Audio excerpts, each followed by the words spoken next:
666 talents of gold every single year. A towering throne covered in ivory and pure gold. Under his reign, silver became so common in Jerusalem that people treated it like cheap gravel. His fleets vanished past the horizon, gone for 3 years at a time, only to return with their hulls bursting with exotic, untold fortunes.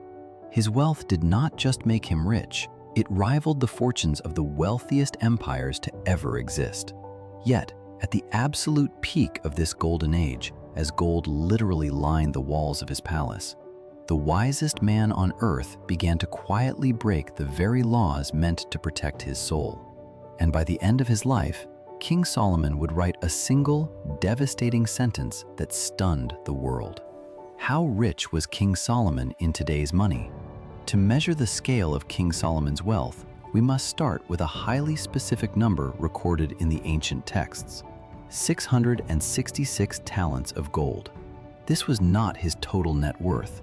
This was his baseline annual salary, the tribute flowing directly into his royal treasury every single year. What does 666 talents look like in the modern world? In the ancient Near East, a single Hebrew talent weighed approximately 75 pounds. Multiply that by 666, and 22,644 kilograms of gold arrived at his palace doors every 12 months. That is over 22 metric tons of solid gold annually.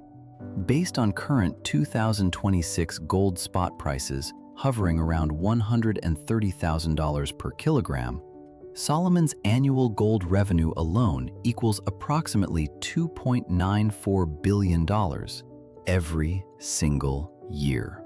To visualize this physical mass, 22 metric tons of gold would easily fit into a fraction of a single modern Boeing 747 freighter, which carries over 100 tons. But this concentrated weight represents an astronomical level of purchasing power. In the ancient world, refined gold was incredibly scarce, meaning its actual value on the ground was far higher than today's paper markets suggest. If Solomon reigned for 40 years, his cumulative baseline gold income would total nearly $117.7 billion in raw material alone. Modern tech billionaires hold their wealth in volatile company stock and paper assets. Solomon's wealth was physical, liquid, and entirely unencumbered. He had no board members to answer to, no regulatory filings, and no stock market crashes to fear. The ancient text of 1 Kings frames this unimaginable influx of gold with a striking, quiet detail. This wealth was not something Solomon set out to build. According to the record, when Solomon became king, he was offered anything he wanted by the divine. He did not ask for riches, nor did he ask for the lives of his enemies. He asked simply for wisdom to govern his people justly. The gold was an unrequested bonus, an afterthought attached to the wisdom he actually sought. But as the gold began to pile up in the treasury, the nature of the kingdom began to shift. How does a man remain wise when he holds the keys to the entire world's wealth? A fortune of this magnitude does not simply appear. It requires an incredibly sophisticated, ruthless economic engine. Solomon's empire sat directly at the crossroads of the ancient world, bridging Egypt, Mesopotamia, Arabia, and the Mediterranean. He controlled the global trade routes. Solomon monetized the geography of Israel. He established a network of chariot cities and fortified toll stations along the King's Highway and the Way of the Sea. Every merchant caravan carrying spices from Arabia, silk from the East, or linen from Egypt had to pass through Solomon's territory, and every caravan paid a heavy toll. But his most lucrative venture lay in an alliance with King Hiram of Tyre, the ruler of the Phoenicians, the greatest maritime navigators of the ancient world. Together, they built a fleet of merchant ships, the legendary ships of Tarshish, based at the port of Ezion-Geber on the Red Sea. These ships embarked on 3-year voyages to mysterious, distant lands like Ophir. They returned laden with gold, silver, ivory, apes, and peacocks. Historians suggest Ophir may have been located in modern-day India or East Africa. Regardless of the exact coordinates, Solomon had effectively tapped into a global supply chain, establishing a monopoly on exotic luxury goods. At the same time, the surrounding nations did not want trouble with this rising superpower. Instead of fighting, they paid tribute. The rulers of Arabia and the governors of the land brought vessel after vessel of silver and gold, garments, armor, spices, horses, and mules as an annual tax. Consider the sheer cash flow generated by these combined sources. If the trade routes alone brought in an estimated equivalent of another $2 billion annually, Solomon's operational revenue rivaled the modern GDP of entire nations. He had built a system where every transaction in the region paid him a dividend. Yet, as this economic engine operated at peak efficiency, a shadow fell over the glittering empire. Centurial laws laid down in the book of Deuteronomy explicitly warned future kings of Israel against three specific things: multiplying horses, multiplying wives, and accumulating excessive silver and gold. The warning was clear. These things would turn the king's heart away. As Solomon's trade fleets returned with hulls heavy with gold, and his stables filled with thousands of imported Egyptian horses, the irony was unmistakable. The wisest man on earth was systematically, step by step, fulfilling the exact warning designed to prevent a king's ruin. He was building the very trap he had been warned about, funding it with the greatest fortune the world had ever seen. Wealth of this scale demands to be seen. Solomon cast his riches in physical, towering monuments designed to overwhelm anyone who entered his presence. The centerpiece of his royal audience hall was his throne. The ancient records describe a massive structure carved from solid ivory and completely overlaid with the finest, purest gold. The throne featured 6 steps leading up to the seat, with 12 life-sized gold lions standing on the edges of the steps, one on each side of every step. No other kingdom of the time possessed anything like it. If a king wishes to be remembered, he must build something the world cannot ignore. Carving a multi-tiered throne out of ivory tusks today would be highly illegal under international conservation laws. The raw material alone would cost millions of dollars on the black market, assuming you could even find tusks of that size. It was a display of absolute dominance over the natural world. Solomon also ordered the creation of 200 large shields, each beaten out of 600 shekels of gold. Using the talent conversion, each shield contained about 15 pounds of gold, worth over $885,000 today. He also ordered 300 smaller shields, each containing 3 minas of gold, roughly 3 3/4 pounds of gold per shield, valued at $220,000 each today. These 500 gold shields were not meant for the battlefield. Gold is a soft, heavy metal. A gold shield would easily deform under the blow of an iron sword or bronze spear. Instead, they were hung on the walls of the Palace of the Forest of Lebanon. They served as a massive, glittering wall of currency. Collectively, these decorative wall shields represented over $243.4 million in static gold bullion, hung on a wall just to catch the morning light. Every cup, every plate, every serving dish in Solomon's palace was made of solid gold. The historical accounts explicitly state that none of his tableware was made of silver because silver was considered of little value in his days. Every object Solomon commissioned was designed to project raw power and shock the senses of visiting dignitaries. But as we look at this glittering palace, we must begin to contrast these public displays of wealth against another project Solomon was commissioning at the very same time. A structure built not for human eyes, but for a silent, unseen presence. When an economy is flooded with a specific commodity, the laws of supply and demand take over. Under Solomon's rule, the sheer volume of precious metals flowing into Jerusalem caused a massive economic shift. The historical texts state that the king made silver as common in Jerusalem as stones. In any typical ancient economy, silver was the standard currency for daily trade, the literal lifeblood of commerce for the common citizen. But Solomon imported so much silver through his maritime trade networks that its value collapsed entirely. Imagine walking down the street of a major metropolitan city today and finding that the pavement is littered with silver coins, but no one bothers to bend down and pick them up because they are worth no more than gravel. This hyperinflation of luxury meant that the baseline of everyday life was completely disrupted. The wealth that would stun an outsider had stopped registering for the man living inside of it. It was during this period of peak material saturation that the Queen of Sheba traveled over 1,000 miles from the southern tip of the Arabian Peninsula to test Solomon with hard questions. She arrived with a massive caravan carrying gold, precious stones, and spices in quantities never before seen in Jerusalem. She wanted to see if the rumors of his wisdom and wealth were true, or merely the exaggerations of merchants. But when she walked through the palace, saw the food on his table, the seating of his officials, the service of his waiters, and the sheer opulence of his court, the historical account records that there was no more spirit in her.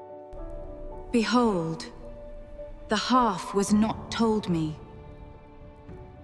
She admitted that his wealth and wisdom far exceeded the reports she had heard in her own land. But beneath the surface of this glittering encounter lies a deeper reality. The Queen of Sheba was astonished by the abundance, but for Solomon, this was simply another Tuesday. The unlimited abundance had begun to breed a profound numbness.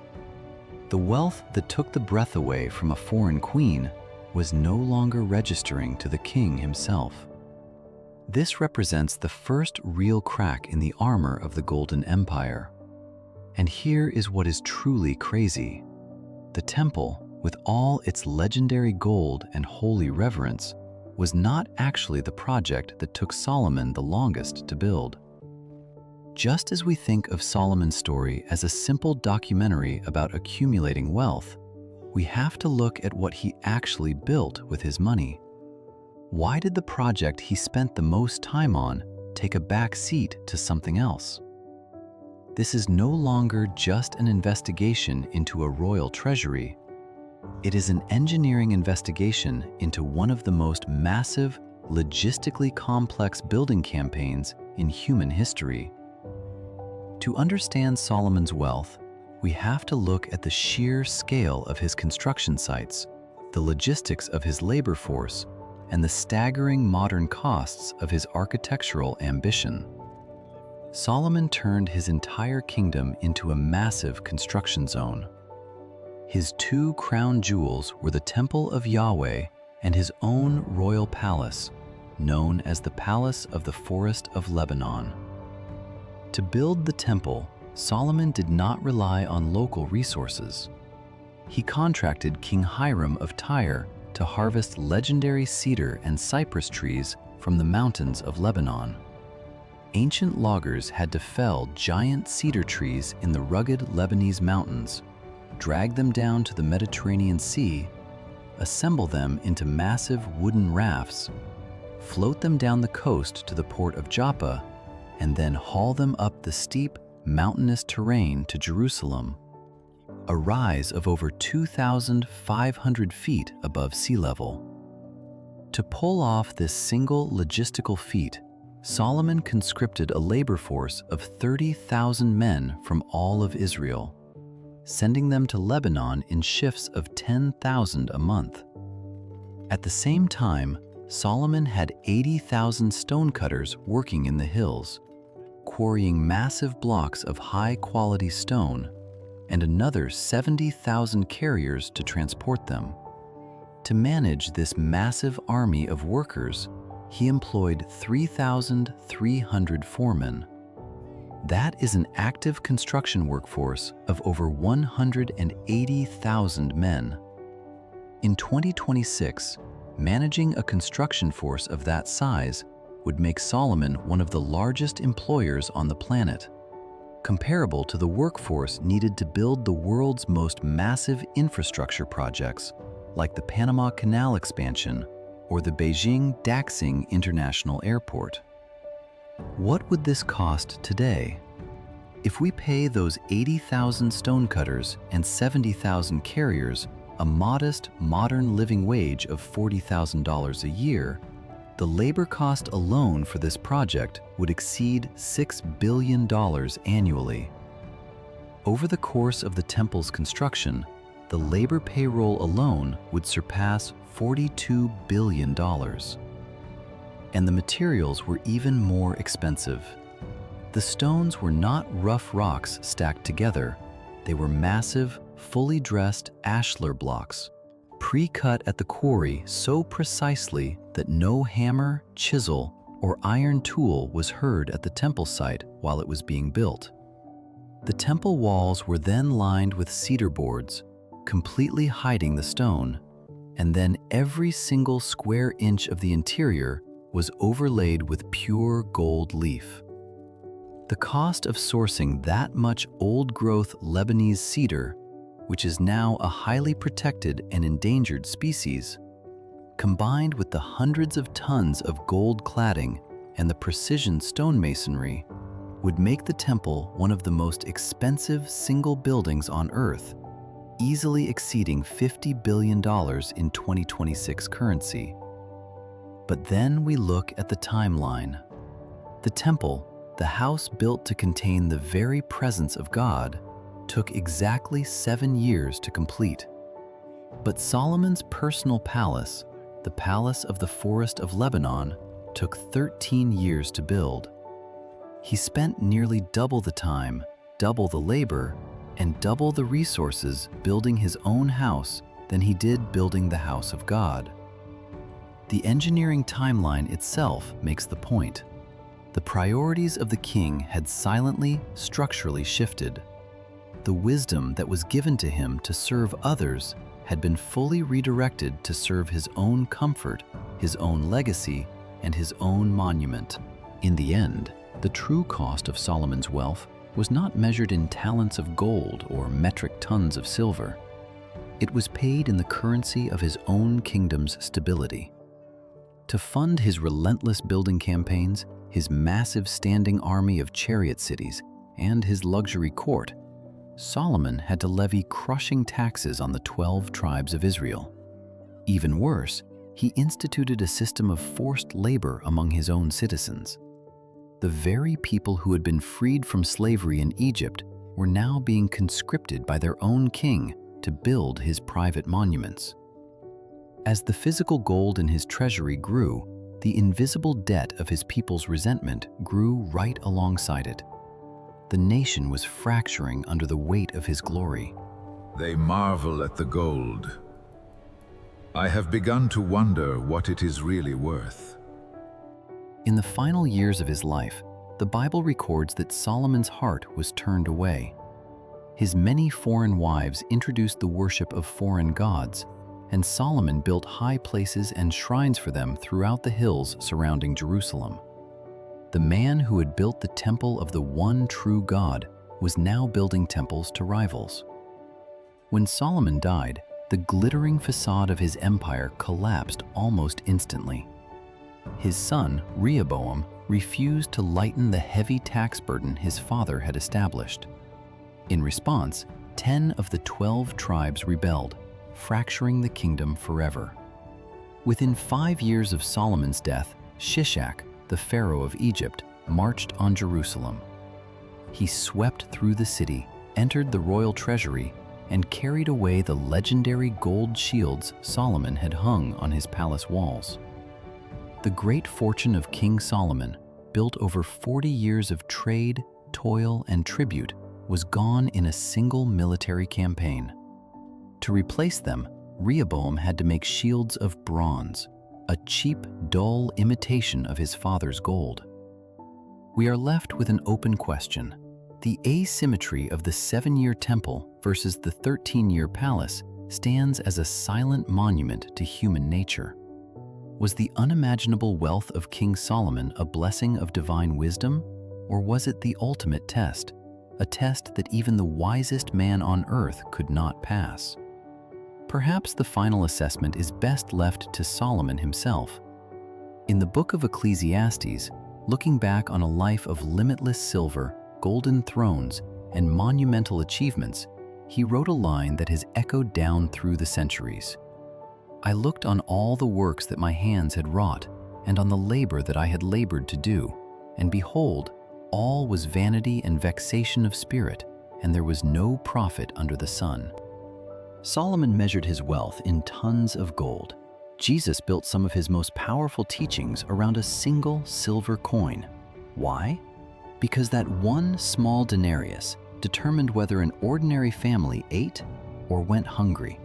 Step inside the economy of Jesus' time in the next video and discover what a day's wage actually bought.